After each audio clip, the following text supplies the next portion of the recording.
places are dark, they're shadowy. We have to assume behind every corner is a thug with a gun.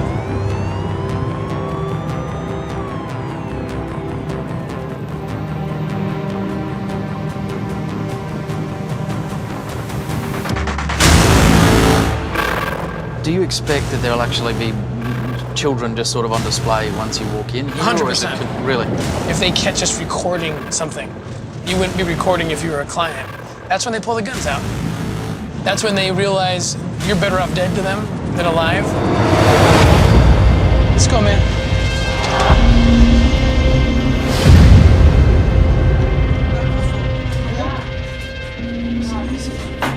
Yeah, these are rooms. She's got keys to the rooms.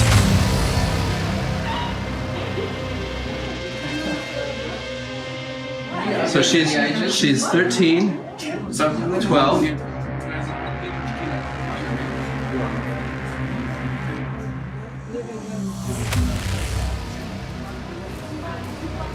Ask them if any of them are scared of the water.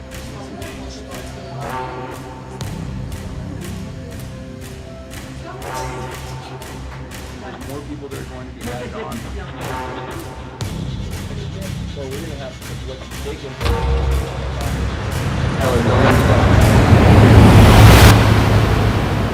What's going through your mind before a raid like this?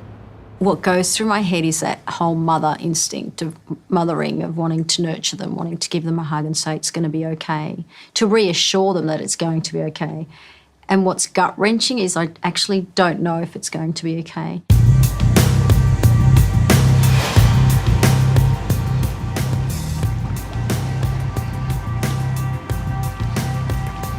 Hang on, slow down, Doc. The pedal a bit faster. Sorry, I'm just enjoying it. What's your thoughts about going to Haiti? There's a little bit of apprehension.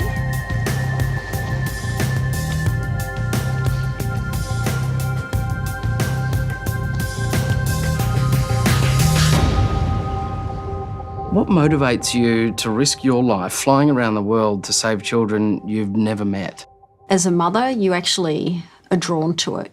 You want to go and help where you can. You know, if I could use my skills, I'll definitely go there, and where there's a need, I'll be there to help. It's almost like a calling. Yeah, it is definitely a calling. It's a passion, and, you know, once you're a parent, it just gives you a different perspective, and you want to go and help children. You know, like, children have a right to be free to be children. They're not commodities, they're not slaves, they're not to be used for other people's gratification. You start to think, okay, if this was my child, how would I be? You know, what would I be going through? What would I feel? And it pulls you apart. And, you know, we're different cultures, different races, different countries, but we're all human beings.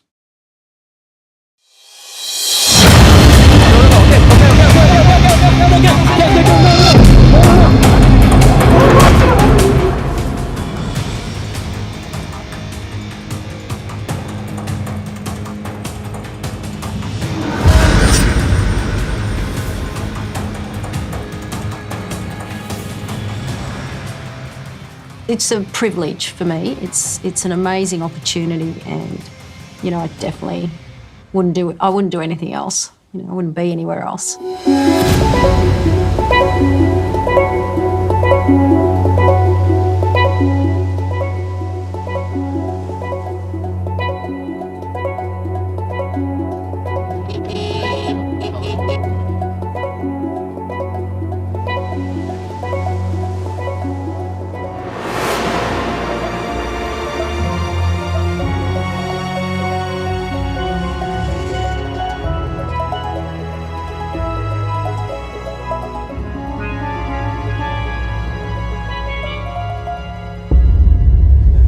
It's tough to get your head around the fact that after just a 2-hour flight from the beautiful beaches of Florida, you can be standing in the poorest place in the hemisphere.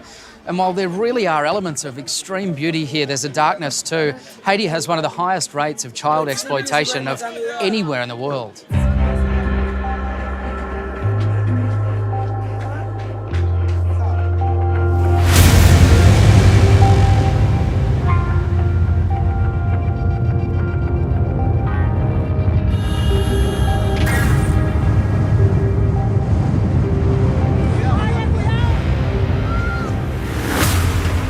never a disaster as such that Haiti's been through. You're going to find a lot of displaced families, a lot of displaced children, and unfortunately that attracts Westerners in to take advantage of that. There is people out there waiting to look for the opportunity to grab children. And we know that, you know, people are coming in saying, oh, I'm looking after orphans, and then those kids disappear. And it's absolutely shocking and terrible. And, you know, you just want to go in there with a great force and protect all these people.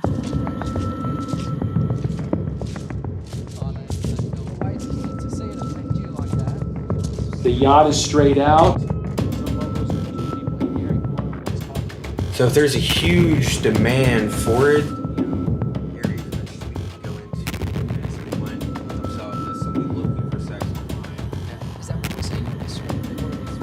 we have a trafficker right here that's known for escorts in the area. This is in Haiti. This is correct, in Haiti. The problem's massive.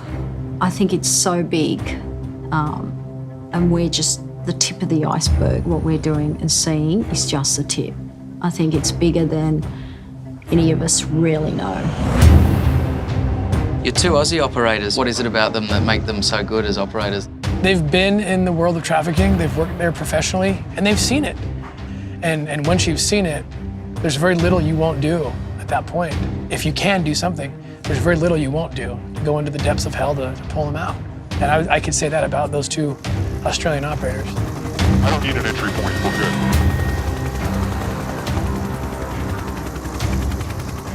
There's a couple of kids down there. Hey, little guys. All right, let's go.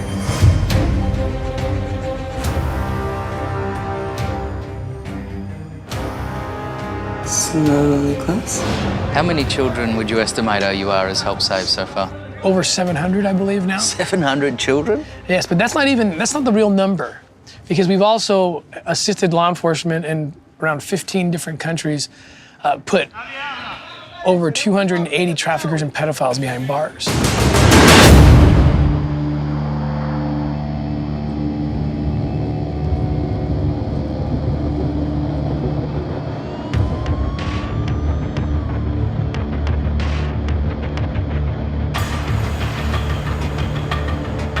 We were just chatting about details.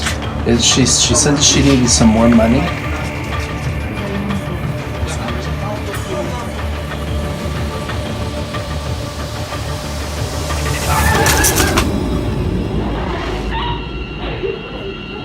Sarah, I'm Matt from Australia. Are they okay with white Westerners, or are they only? Est-ce qu'il y a un problème avec blanc? Ah oui, ouais, blanc. Every day, yo, ouais, blanc. Every day, you know, ouais, blanc.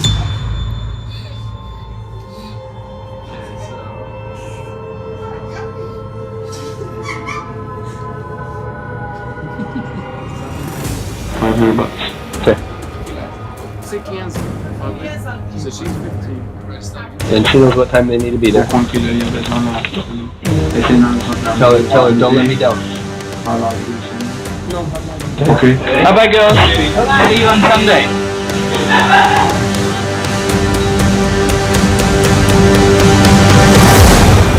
I've just walked out of a meeting with one of the traffickers. I can tell you I've never felt so sick in all my life. I've reported on these sorts of stories in different parts of the world, but to actually see the children like we just did, to actually see them being offered up as products like that, it is the most vile thing to think that we are capable of that as humans, and that is the precise reason that every single one of us needs to do whatever we can to help these kids. I can't imagine children being used. So it motivates me. It gives me almost this anger to get to just do something about it.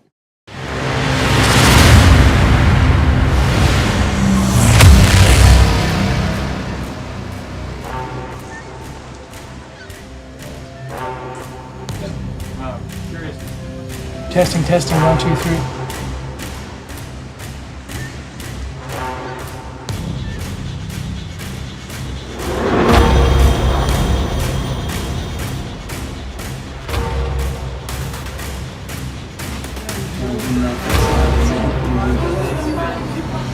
It's just wrong. You know, it's just wrong that these kids are in that place, and for some reason, you know, I'm out there doing this stuff, trying to help those children and those fathers and mothers who are missing their children.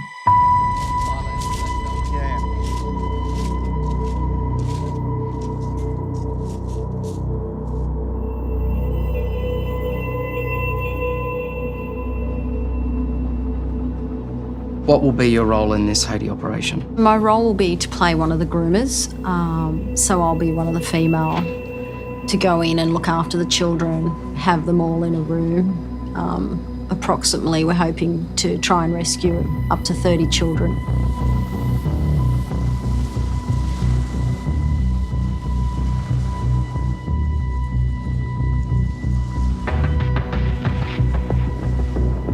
My role in the Haiti job is twofold, and part of it is a disgusting part, and that's being, you know, one of the pedophiles, and I'm there to be one of the party goers and actually pretend that I want to have sex with one of these girls. My other part of the Haiti job that we're doing is that I'm a medical expert in that, and part of that is overseeing everyone in the team and making sure that all their health and safety is looked after. And then that also expands out to being medical support to the girls if necessary.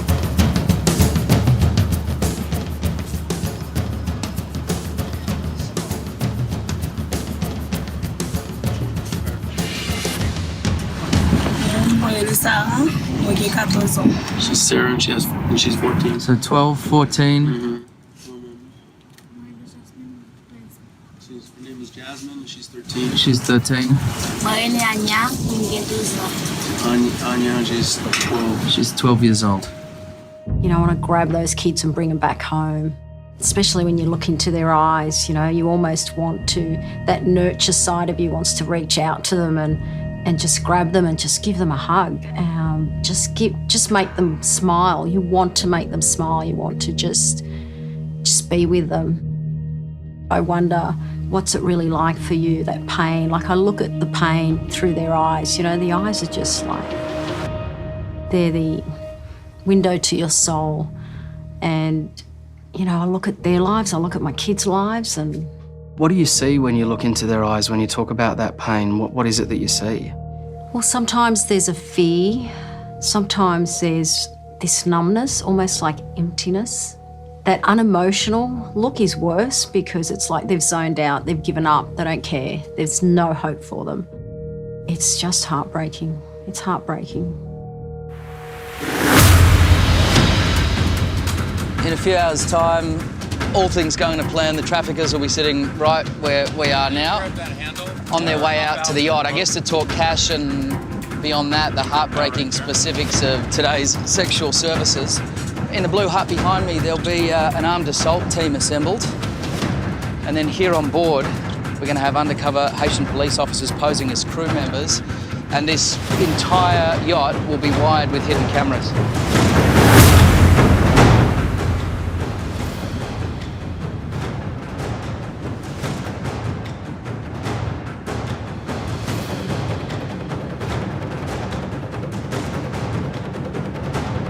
Here they come, guys.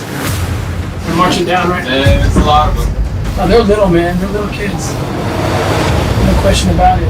It's my daughter's age, man. It breaks my heart. And we're down we go, go, go, go. We're down we go, go, go. Information we're getting is the ages are between 10 and 14 years old. This is their freedom march. They don't realize it, but... No, it's so awesome. Last time I'll ever go through this shit again.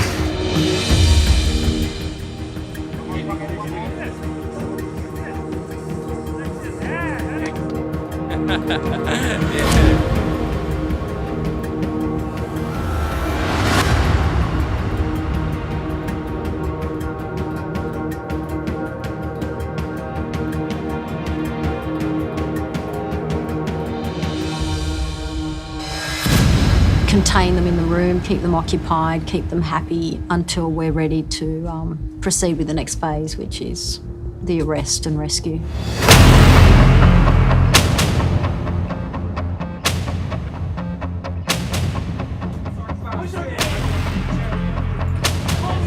Come on in, guys, and make this fast.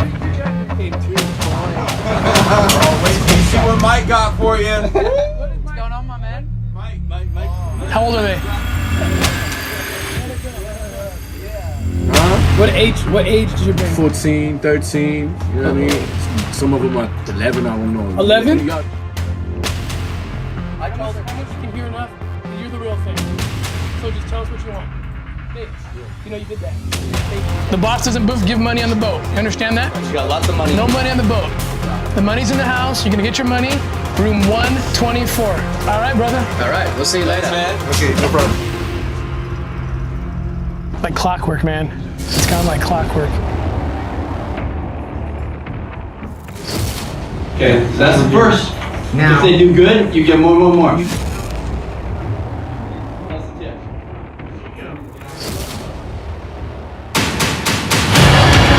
Here they come. Waiting to help right now.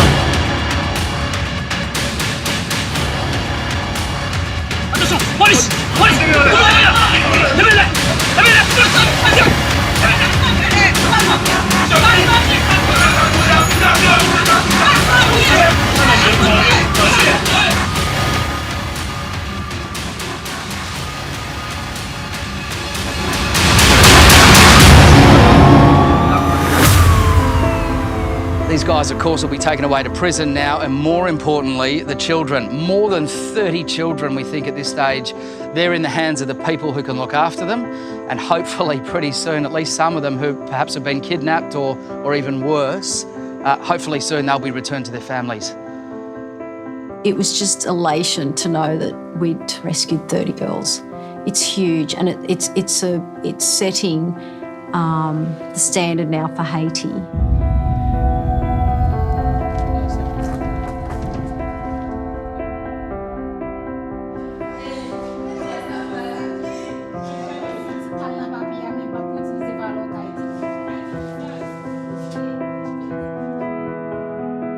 In a humble way, it was exciting, but you go on, you know that there's more to be done. Why would you ask Australians to care about this problem? Because they're children, they're kids, they're human beings. The kids don't stand a chance unless someone helps them. It's a hope, there'll be a change in their lives. So that's a great thing, great feeling.